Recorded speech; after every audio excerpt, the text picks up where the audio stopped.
Yan po ay standards of holiness. At ang ating pong topic under that, yung subtopic po natin under that heading ng standards of holiness is Kingdom of Christ. So yung ating pong tinatalakay, ulitin ko lang po, tayo po ay nasa Christian Holiness na kinompile at ginawa ni Pastor Noel Espinosa. Ang layunin po nito ay tayo ay lalong mahubog sa pagiging banal dahil sinabi po sa 1 Peter chapter 1 verse 15 to 16 at syempre din po sa Leviticus 19 verse 2 na you shall be holy for I am holy. Yan po ang mandato sa atin ng Panginoon. Kung meron man pong sabihin natin na pinakamahalagang attribute ang ating Diyos, yun po ay walang iba kundi ang kanyang kabanalan. At dahil po tayo ay kanyang tinubos, tayo ay kanyang nilalang, sinasabi dyan na tayo ay dapat magpakabanal. Kaya habang tayo po bilang mga tinubos ng Panginoon ay naririto sa mundong ito, hindi tayo magiging perpektong banal, pero dapat po ay nag-uumpisa na tayo. Nag-uumpisa tayo na gawin ang kalooban ng Diyos. At alam natin na ang kabanalan ng Panginoon, yun po ay may standard. Hindi po ito subject for sabihin natin interpretation o feelings lang ng mga tao. Ang kabanalan po ng Diyos ay may standards. Dahil kung wala pong standard, alam po natin na una, hindi natin makikita kung ano yung kasalanan. Pangalawa, hindi natin makikita yung kabanalan ng Diyos.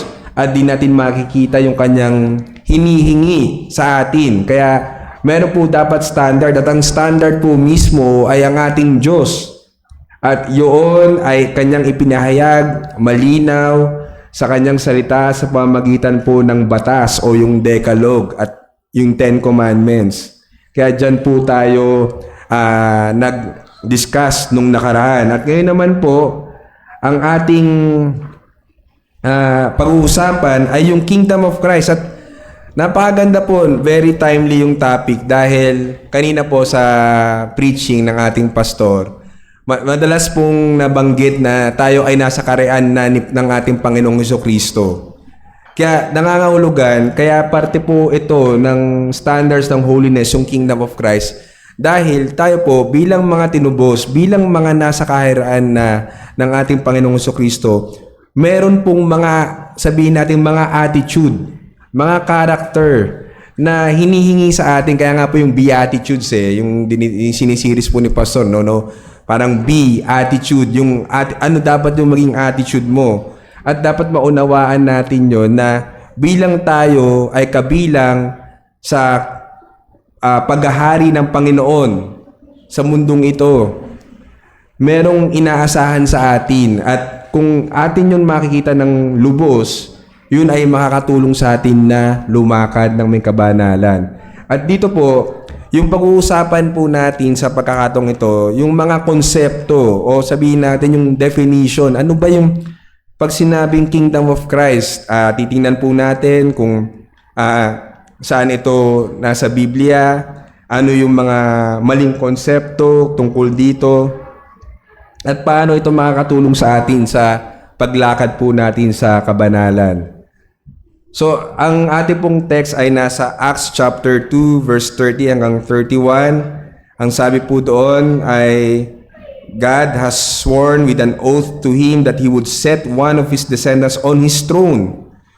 He foresaw and spoke of the resurrection of Christ. So, ang sinasabi po na ang Panginoon, ang Diyos ay magluluklok ng isang sabihin nating hari na mangunguna sa kanyang trono. At alam po natin na ang hari na iyon ay walang iba kundi ang ating Panginoong Jesucristo. At alam po natin yung Kingdom of Christ, before the fall o bago magkasala ang mga tao, ang lahat po ng nilalang ay under the kingdom rule of God as willing subjects. Alam po natin na, of course, ang mga tao lang naman po nun ay si Eva at Adan at yung mga hayop. Pero basically, yung buong sanlibutan, yung buong sanlilikha, yun ang maituturing na kaharian ng Diyos, na ang Diyos ang siyang naghahari. Ngunit, nung si Adan ay nilalang, siya ay binigyan ng earthly dominion, o siya yung sabihin nating katiwala ng Panginoon na nagbibigay o nagdo-dominate sa mga creation ng Panginoon. Ngunit alam natin na siya ay nahulog sa kasalanan, lumabag sila ng kanyang asawa, ginawa nila ang hindi ginawa nila yung disobedience sa harapan ng Panginoon, at dahil doon sila ay nahulog sa kasalanan. At kaya nga alam po natin sa Genesis 3:15, nandoon yung first gospel kung saan sinabi na yung seed ng man, seed ni Eve at yung seed ng serpent ay magkakaroon ng enmity. Ang sabi doon, you shall bruise his heel, di ba po? Pero yung seed ni Eve, which is si Christ, he shall crush your head. So nandun kaagad yung unang ebanghelyo o proto-evangelion na sinasabi. Pero ang point po natin, bago pa nagkaroon ng kasalanan, ang lahat po ng sanlilikha ay nasa paghahari ng Diyos. Ngunit pagkatapos po ng pagkakasala, nung nahulog ang tao sa kasalanan, hindi na po ang paghahari ng Panginoon, hindi na po siya yung sa buong sanlilikha, kundi dun lamang sa mga taong hinirang niya, pinili niya, bago palikayin ng mundo, nasasampalataya sa pamagitan po ng ating Panginoong Jesucristo. So yun po yung point natin, na since the fall, only willing subjects chosen by God were under His kingdom. So, wag po tayong malito mga kapatid. Ang Diyos po, ang Panginoon, siya ay naghahari bilang, sabihin nating, creator.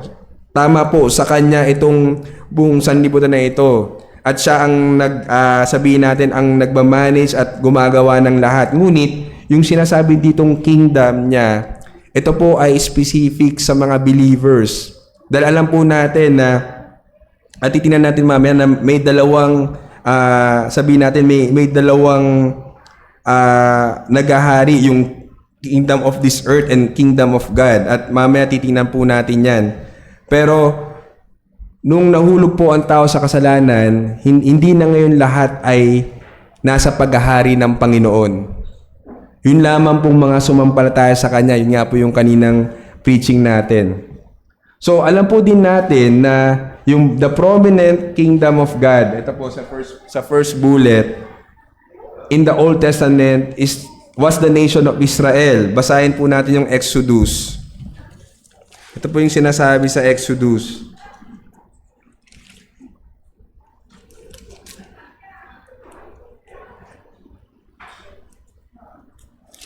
So ito po, dito makita natin sinabi ng Diyos sa mga taga-Israel, inyong nakita ang aking ginawa sa mga Ehipsyo, at kung paanong dinala ko kayo sa mga pakpak ng agila, at kayo'y inilapit sa akin. So ang Panginoon ang gumagawa lahat.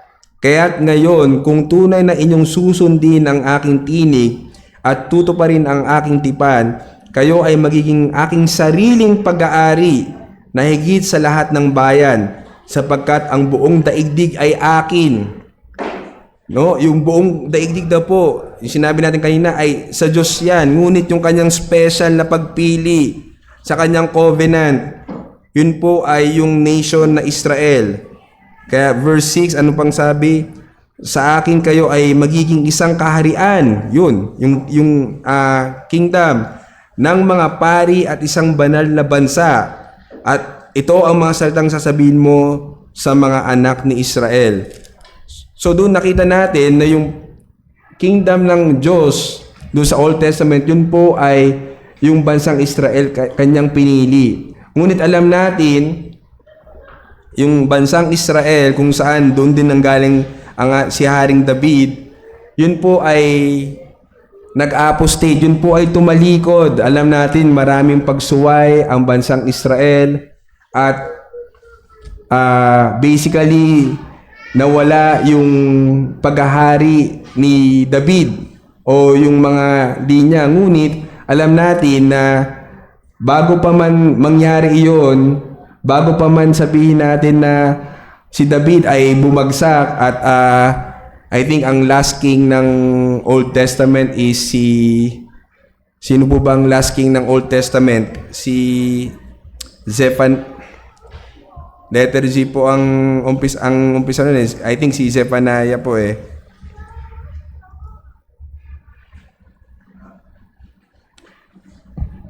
So yun po, bago makita natin na bago po nung nag-fail ang Israel as a nation, sila ay nag-apostate, makita natin na ang Panginoon ay nagtatag na o nagsabi na, naghula na meron paparating na hari sa angkan ni David na magkakaroon ng everlasting kingdom. Basahin po natin iyon sa 2 Samuel chapter 7 verse 12 to 16.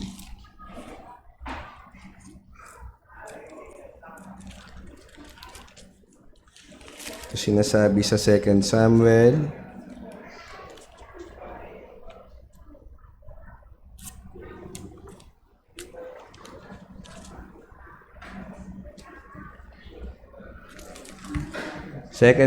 chapter 7 verse 12 to 16. Ito po ang sinasabi: kapag ang inyong mga araw ay naganap na at ikaw ay matutulog na kasama ang iyong mga ninuno, aking ibabangon ang iyong binhi pagkatapos mo na magmumula sa iyong katawan at aking itatatag ang kanyang kaharian. So nandun na naman po yung kaharian, yung kingdom. Verse 13, siya'y magtatayo ng bahay para sa aking pangalan at aking tatag ang trono ng kanyang kaharian magpakailanman.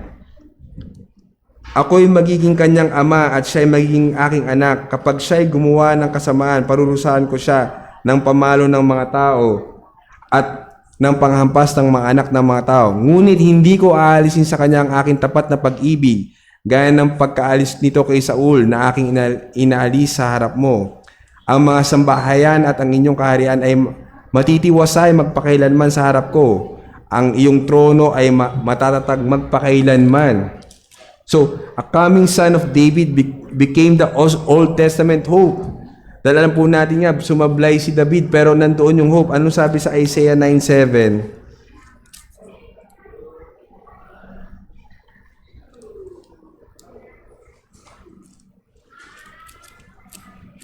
Tingnan po natin Isaiah 9:7.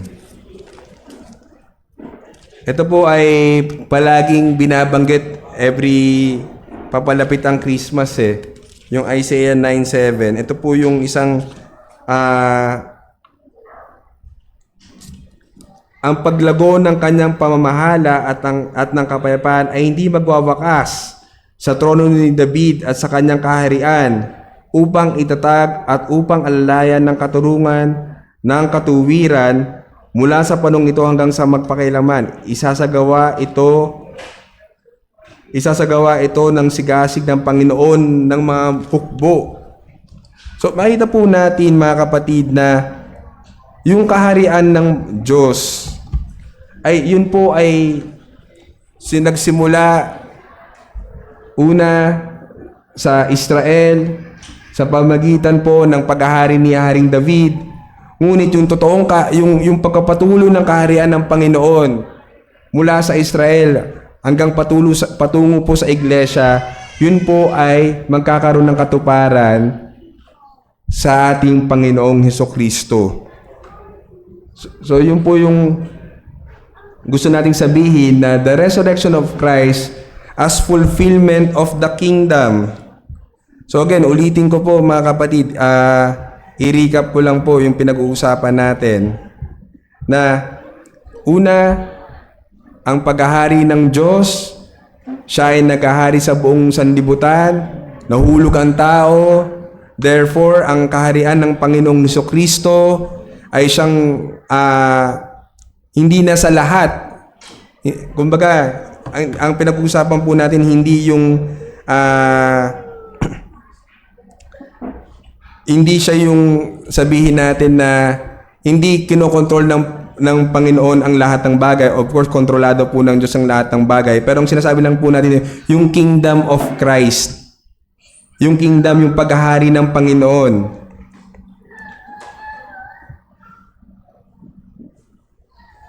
Apo. Ito. Yan.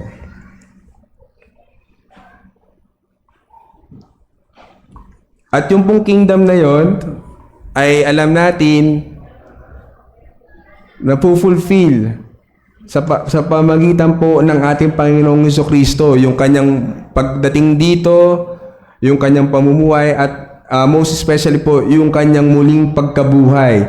So the resurrection of Christ as fulfillment of the kingdom, or yung po yung inauguration ng kingdom, kasi po ang kingdom ng ating Panginoon nagsimula yon nung siya ay sa unang niyang pagdating, nagsimula na po yung kingdom ng ating Panginoon. Ngunit yung consummation nito o yung kabuuan nito, ito lamang ay mangyayari sa kanyang pangalawang pagdating. Ngunit alam natin, yung resurrection, yung po ay historical fact. Jesus rose from the dead physically, Acts chapter 5 verse 30. At madaming beses po nating sinabi yan na kahit lumabas po tayo sa Biblia, alam po natin na yung resurrection ay isang record in history na hindi mapasusubalian. Kaya nga po, alam nyo po mga kapatid, yung mga atheists, pag sila ay nakikipag-debate sa mga Kristiyano, ito yung isang bagay na iniiwasan nila, yung resurrection. Kaya po ang mga atheists, hindi sila manalo-nalo pagdating sa debate tungkol sa ating Panginoon. Dahil kahit lumabas po sa Biblia, may mga historical record po na una, nabuhay ang ating Panginoon. Pangalawa, siya ay nag-resurrect. At alam natin sa Bible, yun din po ay sinabi, especially na binanggit na empty ang tomb ng ating Panginoon.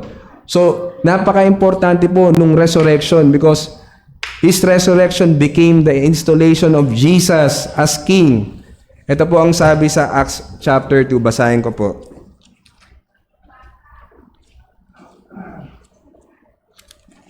Acts chapter 2, 29. Ito po ang sinasabi. Basahin natin 29 and the following. Mga kapatid, may tiwalang masasabi ko sa inyo ang tungkol sa patriarkang si David. Siya rin ay namatay at inilibing at nasa atin ang kanyang libingan hanggang sa araw na ito. O sino sinasabi na si David ay namatay at nananatili siyang patay? Yamang siya'y isang propeta at nalalaman niyang nangako ang Diyos. Yung po yung sinabi natin kanina, na nangako ang Diyos sa kanya na ang isa sa kanyang mga inapo ay iluluklok niya sa kanyang trono. Ang Panginoong Jesucristo po yun. Yamang nakita niya ito bago pa mangyari, nagsalita si David tungkol sa muling pagkabuhay ng Kristo. Ito po yung sinabi, hindi siya pinabayaan sa Hades, ni ang kanyang mga katawan ay nakakita ng kabulukan. Ang Jesus na ito'y muling binuhay ng Diyos at tungkol dito'y kami mga saksi lahat. Kaya't yamang pinarangalan sa kanang kamay ng Diyos at tinanggap mula sa Ama ang pangako ng Espiritu Santo, ibinuhos niya ito at pawang nakikita at naririnig ninyo. Sapagkat hindi umakyat si David, verse 34, sa mga langit, ngunit siya rin ang nagsabi, sinabi ng Panginoon sa aking Panginoon, maupo ka sa kanan ko hanggang sa gawin ko ang mga kaaway mo na tuntunan ng inyong mga paa. Kaya't dapat malaman ng may katiyakan ng buong sambayan ng Israel na ginawa siya ng Diyos na Panginoon at Kristo, itong si Jesus na inyong ipinako sa krus. So dito, nung ang ating Panginoon ay namatay at muling binuhay ng Diyos, siya ay naluklok sa trono bilang hari, hari ng mga hari. At yun ay nagpapatuloy po. Siya ay nandoon yung kanyang mediatorial kingship na hindi lamang siya hari, bagkus siya din po ay day and night nagmimediate o nagiging tagapamagitan sa atin, sa Ama at sa atin na mga mananampalataya. So, dito po, sinabi sa ating pag-aaral na yung kingdom, yung fulfillment ng kingdom, yung pagdating ng kingdom is naka-anchor po yun sa resurrection ng ating Panginoong Jesucristo. Kaya ang kingdom po ng ating Panginoon, ito po ay nagsimula na. Ngayon nararanasan na po natin yung blessings ng kingdom ng Panginoon. At sinabi dito, distinct from His rule as God, which He possessed in eternity until humiliation. So, yun po yung sinasabi ko kanina na ang ating Panginoon, ang ating Diyos, siya pa rin ang naghahari ng buong sanlibutan. Ngunit yung kingdom of Christ, yun po ay na-fulfill lamang nung nag-resurrect ang ating Panginoon. So, ano po yung mga maling konsepto tungkol sa kaharian ng ating Panginoong Jesucristo? So, una dito sinabi, yung territorial. Common idea because of the use of present of kingdom as territories. So, ang ibig sabihin lang po nito, yung maling konsepto po ng sinasabing paghahari ng Panginoon, hindi po ito isang lugar. Hindi po itong teritoryo, hindi po ito parang 'di ba yung sa UK, United Kingdom. Ano po ba yung mga bansa sa United Kingdom? Ano ba yung mga bansa? 'Di ba London, ano pa, Britain. So, hindi po siya ang pagkahari po ng Panginoon, hindi po siya isang sabihin natin isang tangible o nahahawakan na teritoryo. Mali po yun. Hindi po siya yung isang bansa, hindi po siya isang lugar. Hindi po yun ang kaharian ng ating Panginoong Jesucristo. Hindi rin po itong pietist na ang sinasabi natin is yung paghahari ng Panginoong Jesucristo ay nasa puso ng mga mananampalataya. Alam po natin yan, palasak po yan. Nakikita natin na ang paghahari ng Panginoon ay nasa puso ng mananampalataya.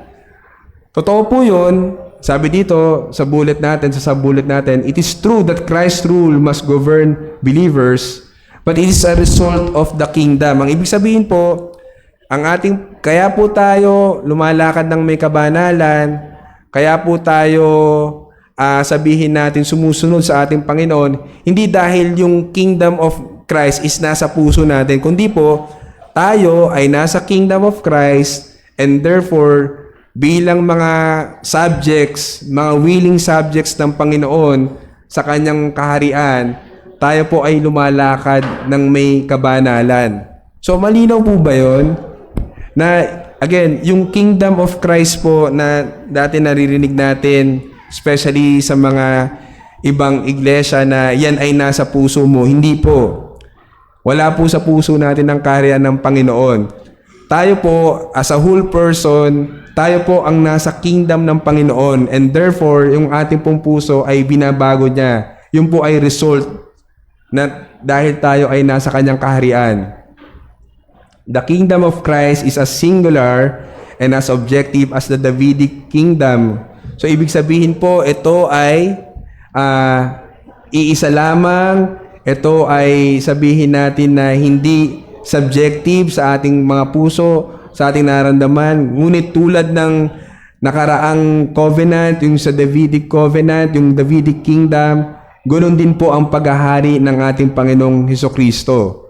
So yun yung mga maling konsepto po, territorial, pietist, and then pangatlo po is dispensational. Mahaba pong usapin yung dispensation At ibang maaaring i-discuss po natin yun sa mga next na Sunday School natin kung loobin ng Panginoon na matapos po natin itong lessons ni Pastor Noel. Pero ang ibig sabihin lang po nung dispensational ay may mga iba't ibang panahon na sinasabi na kung saan ibinibigay ang biyaya ng Diyos na dito sa pagkakataon ng Kingdom of Christ o sa topic ng Kingdom of Christ, it is a millennial reign centered on Israel as political kingdom. So, sinasabi po nila, yung iba po naniniwala na yung Kingdom of Christ ay yun ay yung magiging Israel. So, ibabalik yung Israel, no?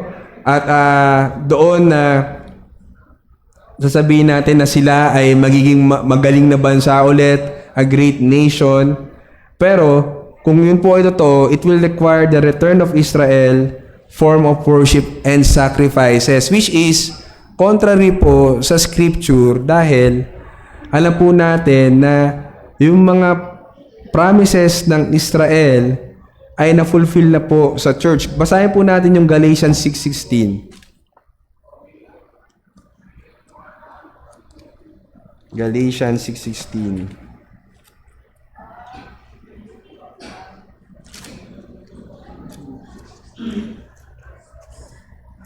Sabi dito, kung kaya pa nagkawa-nawa ang mga lahat na lumalakad sa tuntunin nito at maging sa Israel ng Diyos. Ano? Pastor, pakiulit po. Medyo mahina lang po.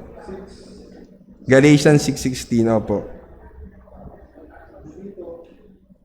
Kapayapaan at kaawaan-nawa ang sumakanilang lahat na lumalakad sa tuntunin nito at maging sa Israel ng Diyos. Israel ng Diyos. Yun po na alam natin yung mga worship na ginawa dati ng Israel in the Old Testament times, yun po ay shadow of the things to come na na-fulfill na po nung dumating ang ating Panginoong Jesucristo. So ang punto po natin, Christ is now a ruling king, but only believers are its willing subjects. Again, mga kapatid,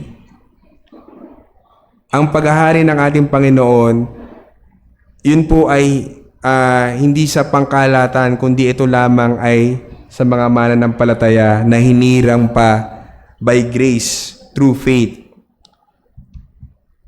So, wag po tayong magkamali mga kapatid na ang karihan ng Diyos ay sabihin natin, o ang karihan ng Panginoong Jesucristo ay everywhere and pangkabuuan, kundi ang karihan po ng Panginoong Jesucristo, ito lang po ay kinocompose ng mga believers. So, anything na kung ikaw ay walang pananampalataya at yun po ay sinabi ng Biblia, wala ka sa kaharian ng Panginoon.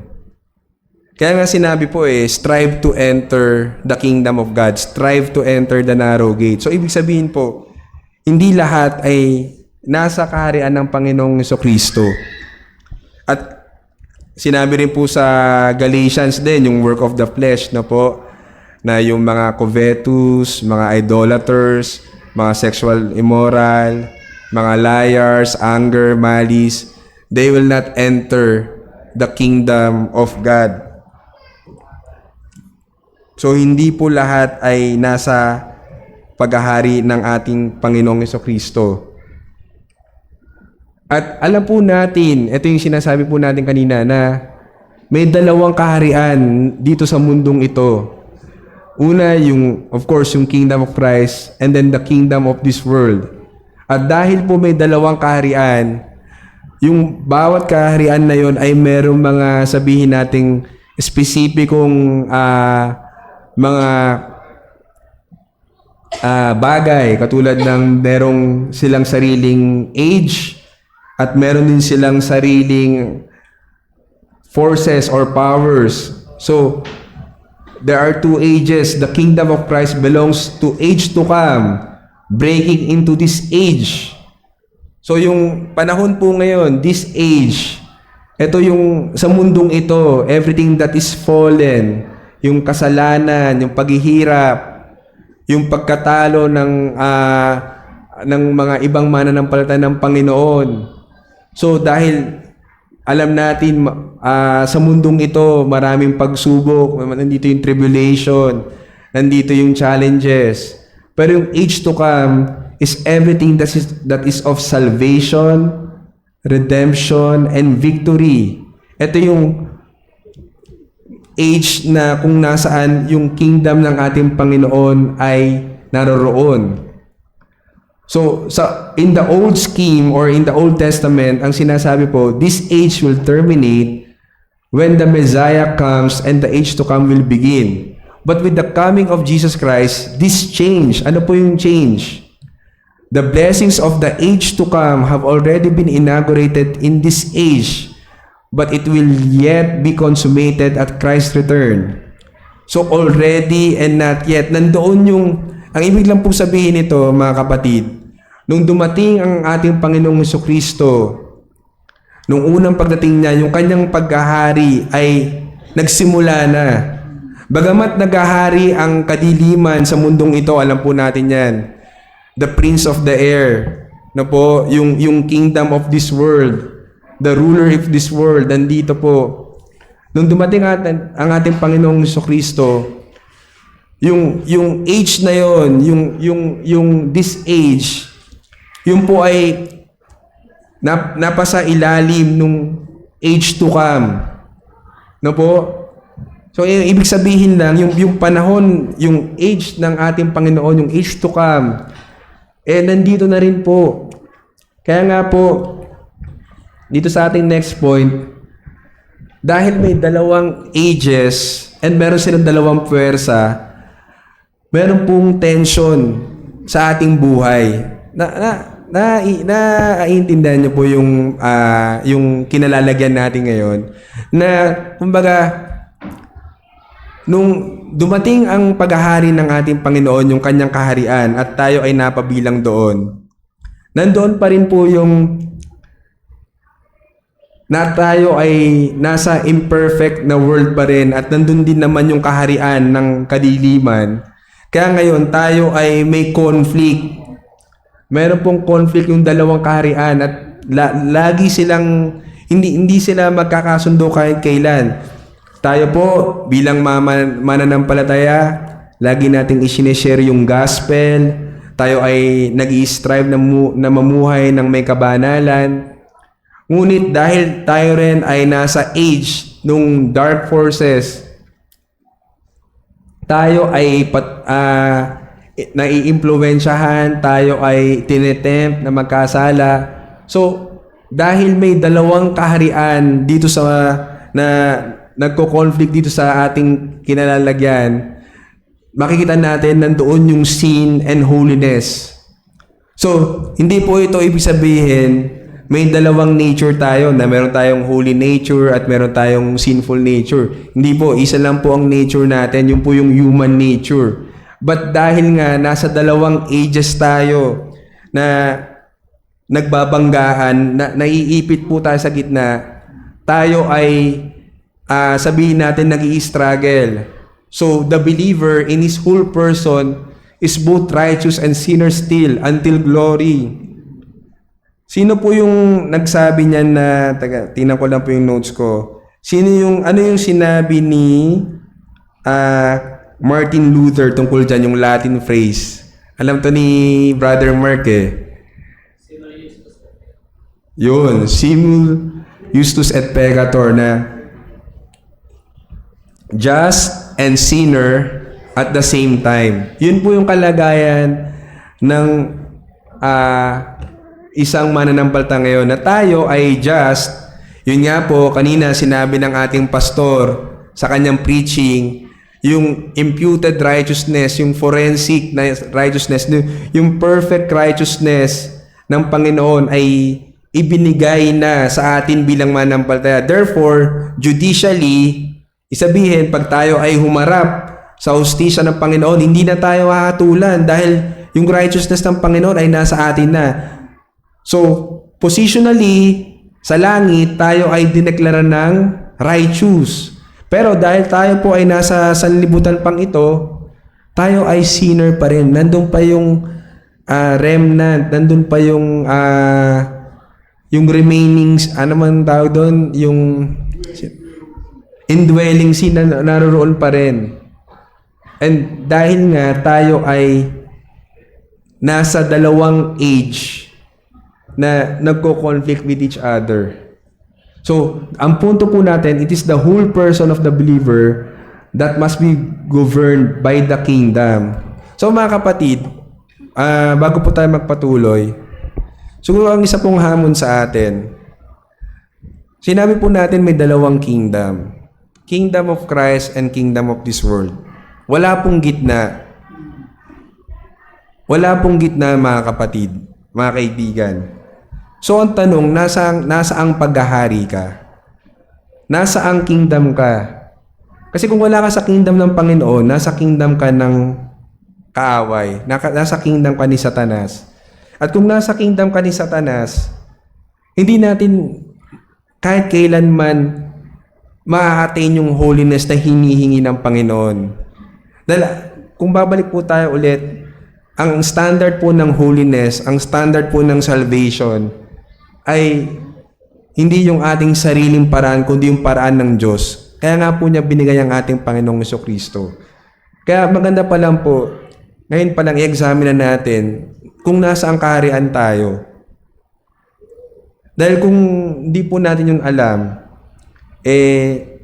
mahirap po na malaman natin sa huli na wala po pala tayo sa kaharian ng ating Panginoon. So, yun po yung ating isang hamon sa pagkakataong ito na nandoon yung struggle natin, nandoon yung pag-struggle natin sa mundong ito in the sense na tayo ay nakikipaglaban sa kasalanan dahil sa dalawang kaharian na meron sa mundong ito. Pero alam po natin, gaya nga ng sinabi natin kanina, yung age to come, everything that is of salvation, redemption, victory, yan po ang age na mag-i-stay, magpakailanman. Ito pong this age, alam po natin yan po ay lilipas. Yan po ay talunan na. No po? At nandoon yung victory natin. Ngunit, ang sinasabi po natin is, while we are waiting for Christ's return, we must pursue full holiness now. Kasi meron po tayong assurance na yung perfection natin will be attained at Christ's return. So, yun po mga kapatid na sana nakita po natin na ang paghahari ng Panginoon ay nandito na. Yun po yung pinaka-importanting sabihin natin key takeaway natin sa pag-aaral na ito. Yung paghahari ng Panginoon ay nandito na. At dapat makita natin na ito ay hindi paghahari na isang lugar o isang bansa, kundi ito ay paghaharing espiritual. Yung sabihin natin yung kingdom ng ating Panginoon ay yung kanyang is composed of the believers, which is really the church. Yung universal church. At dahil kung sinasabi po natin na tayo ay kabilang sa kaharian ng ating Panginoon, we must pursue full holiness now. Kasi, di ba po,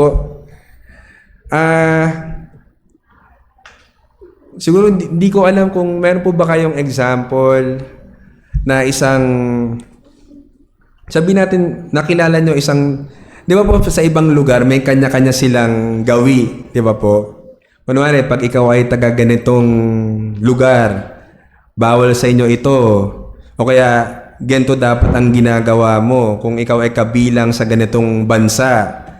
Ganoon din po ang kingdom ng Panginoon eh. Kung tayo po ay sinasabi natin na nasa kaharian ng Panginoon, may, kumbaga sa syudad na yon, di ba po, yung if we are citizens of heaven, dapat po yung conduct natin, yung ating pag-uugali ay sabihin natin nakaakma kung saang kaharian tayo naroroon. Hindi po pwede na ang kaharian ng Panginoon ay isang kaharian na may kabanalan, ngunit ang mga tao doon ay namumuhay ng kabaligtaran. So, ang gusto lang po nating sabihin na in-enable na po tayo ng Panginoon na makapag-pursue ng holiness. Kaya nga po, maganda yung sinabi ng ating pastor kanina sa Philippians na sinabi doon, work out your salvation with fear and trembling. So, nandun yung responsibilidad. Pero, dinugtungan nyo ng, for it is God who wills and work in you. So isabihin, wala po tayong excuse mga kapatid para hindi mag-pursue ng holiness sa ating buhay. Kung tayo ay mga mananampalataya na, wala po tayong excuse kasi ibinigay na po ng Panginoon lahat ng blessings para magawa natin iyon.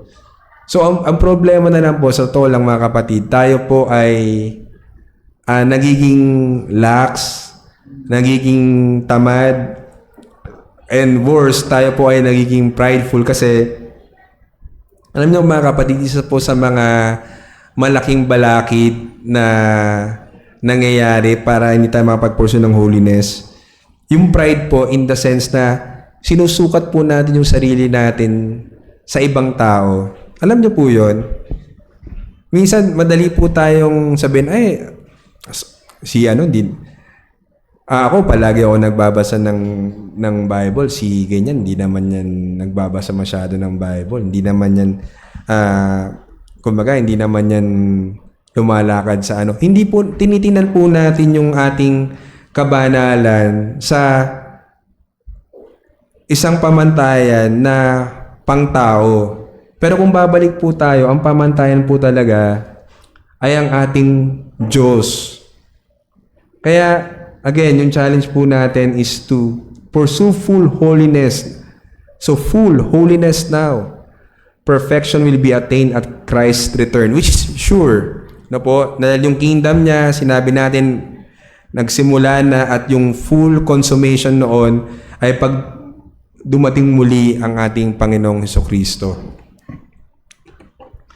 So, yun lamang po yung ating maiksi na Sunday School ngayon kasi ang gusto lang naman po natin, ang objective po natin ay ma-establish natin ano ba yung meaning ng Kingdom of Christ o yung kaharian ng ating Panginoong Hesukristo. Na nakita natin na ito ay walang iba kundi yung muling pagkabuhay ng ating Panginoon na siya ay nung dumating, nabuhay at namatay at siya ay iniluklok sa kanan ng Ama bilang hari at yung kabuuan nito o yung pagtatapos nito o yung consummation nito ay mangyayari sa kanyang muling pagbabalik. Meron po bang insights o mga katanungan tungkol sa ating pinag-aralan?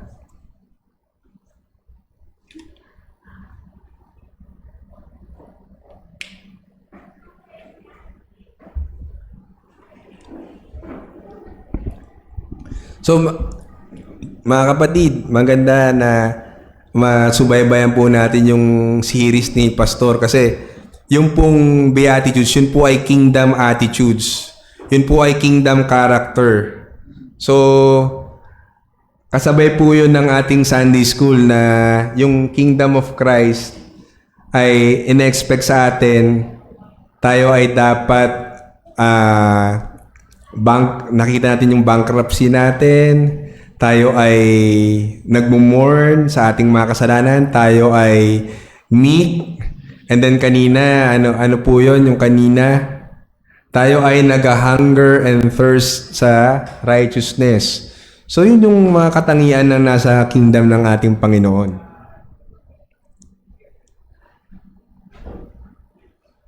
Meron po bang gustong idagdag?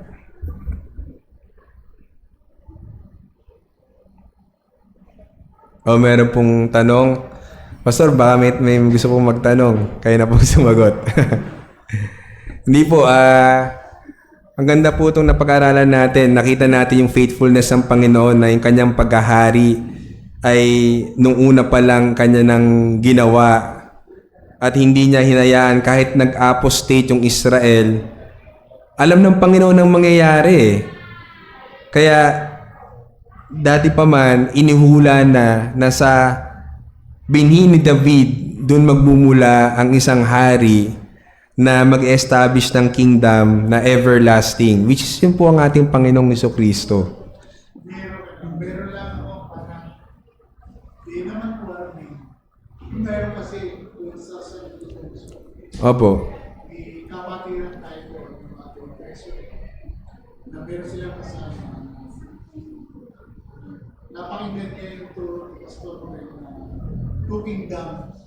Opo. So inuupos niya mali daw yung turo ng Pastor Romel kasi isa lang daw na kaya meron nag-uupos pero maliwanag yung sa turo talagang meron to kingdoms yung age to come at saka yung kanina.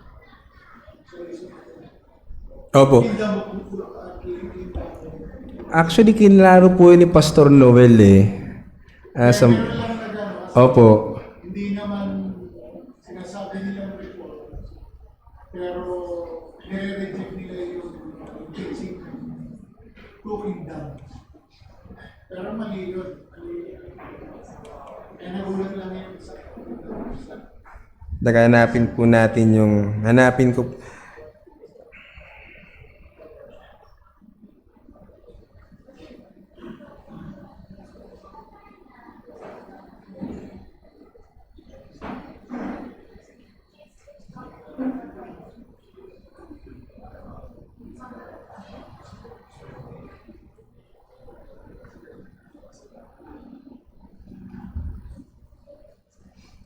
Hanapin ko lang po yung point ni Pastor Noel kasi in-explain po niya yon mga kapatid.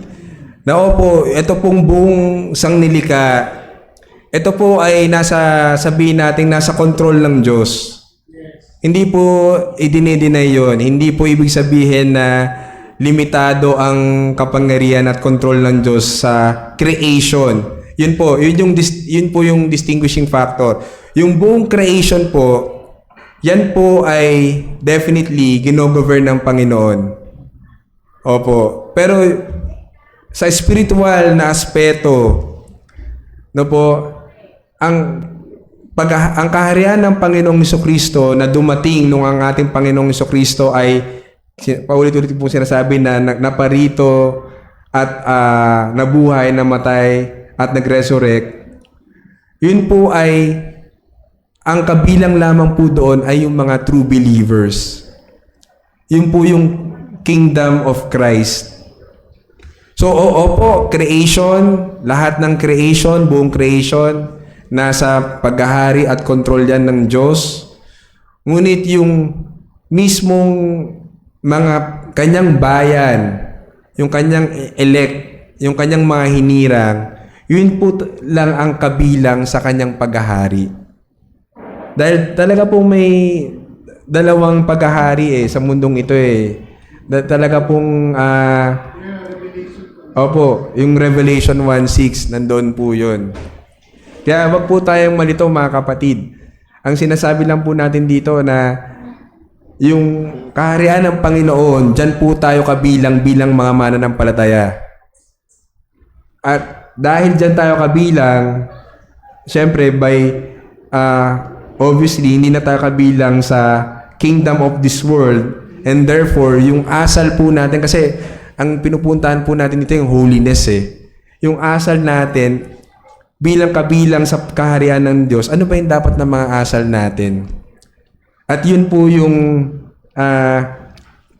actually, Pastor, yung next na lesson dito, tungkol sa kingdom of Christ, ay mahagip po yung yung beatitudes eh. Mahagip din. So maganda kumbaga ma-reinforce po yung madudugtungan yung yung sinisiris po ninyo. okay lang yan kasi wala ko sa pinakain mo Oo nga. Opo. So, yun po mga kapatid. Kailangan natin maunawaan po kung nasaan kaharian tayo. At yun din po ang kingdom of this world or kingdom of Christ. Ngayon, kung sinasabi po natin tayo ay nasa kingdom of Christ, yes po. Opo. Yung sinabi ba sa version, I will put my laws in your heart. Sinabi mo ba yun sa the kingdom of God? Sinabi mo kasi yung laws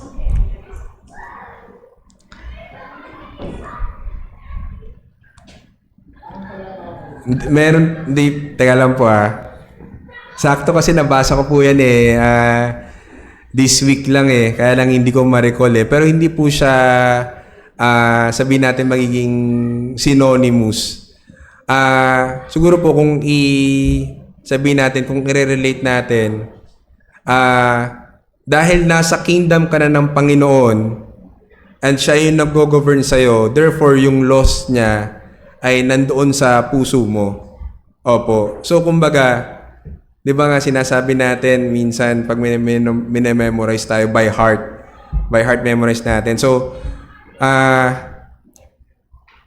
yung pong tayo bilang nasa karya ng Panginoon, syempre alam natin yung kanyang utos. Pero may iba pang konteksto talaga yung tanong niyo po, Tita Jem eh. Yung sinulat ng Panginoon, yung puso. Ang alam ko po doon, kung di ako nagkakamali, nung tayo po ay nabago, tayo po ay na-regenerate at binigyan tayo ng bagong puso. Yung bagong puso po na yon, nandoon yung kasama doon yung utos ng Panginoon, meaning ang affections na natin, ang ating sabihin natin, ang ating heart, which is yung pagkatao natin, yun po ay nakakiling na sa Panginoon. Kasi nung tayo ay pusong bato pa, tayo ay ang leaning natin, sabi nga sa Genesis, laging full of evil lang. Pero nung binago na po yung puso natin, pinalitan na ng Panginoon. So, sinulat niya na yung law niya sa puso natin. Ibig sabihin, yung ating puso may kakayanan ng sumunod dun sa kanyang kautusan. Hanapin ko po yung eksaktong yung verse nyo. Yung Hebrew chapter 10, parang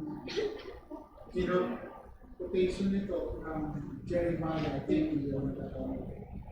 Sabi dito, at ang Espiritu Santo ay ipapasuto sa akin, sapagkat pagkatapos niya sabihin, ito ang tipan na aking gagawin sa kanila. Pagkatapos ng mga araw na yun, sabi ng Panginoon, ilalagay ko ang aking mga utusan sa kanilang mga puso at isusulat ko ang mga iyon sa kanilang pag-iisip.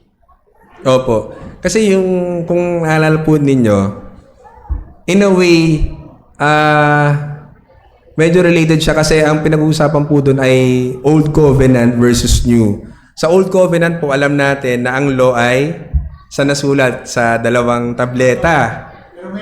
Pero ngayon po, bilang mga mananampalataya sa New Covenant, yung law, sinulat na po sa puso natin. So, ibig sabihin, nung tayo ay binago, nung tayo ay nagkaroon na ng transformation, makakapamuhay na tayo ngayon ng ayon sa kalooban ng ating Diyos. Kasi yung law niya nasa hearts na natin eh. Hindi na tayo yung sabihin natin kailangan pang magkaroon ng ritual, ng mga pag-aalay. Ngunit nasa Hebrews din eh. Hebrews 8:10 saka meron din sa sabi dito sa pero maganda po yung tanong ninyo, Tita Jem. Magkakaano po yun, magkakasama in the sense na dahil tayo ay nasa paghahari na ng Panginoon and therefore yung kanyang batas ay nasa atin na rin, nasa ating puso. Hindi na tayo limitado ng sabihin natin ng old na covenant.